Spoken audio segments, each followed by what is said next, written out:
Sous Windows, nous allons utiliser le logiciel WAMP Server 2 et tout de suite, nous allons nous rendre sur notre navigateur à l'adresse wampserver.com dans la partie téléchargement.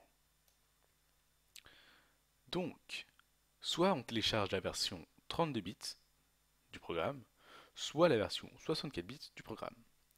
Si vous ne savez pas la version, le type de processeur, c'est-à-dire 64 bits ou 32 bits, je vous invite à aller dans le panneau de configuration, dans Système et sécurité, dans Système, et là, à la ligne Type du système, on peut voir système d'exploitation 32 bits ou 64 bits et processeur 64 ou 32. Donc, vous allez cliquer sur télécharger la bonne version, et puis ça va vous rediriger vers un lien de téléchargement vers SourceForge, et vous allez enregistrer le fichier, puis vous allez vous rendre dans vos téléchargements, puis lancer le fichier d'installation en .exe. C'est une installation automatique. Moi, j'ai déjà installé WAMP Server sur mon ordinateur. C'est une installation automatique, c'est très facile. Il y a juste à cliquer sur des boutons et accepter une licence, puis définir un navigateur par défaut.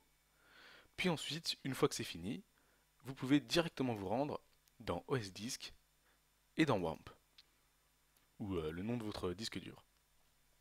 Vous lancez WAMP, puis vous créez votre premier projet dans le dossier 3W. Donc par exemple projet 1.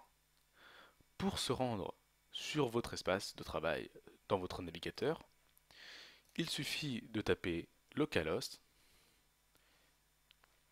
J'ai mal écrit, excusez-moi, dans localhost, puis de cliquer sur votre projet.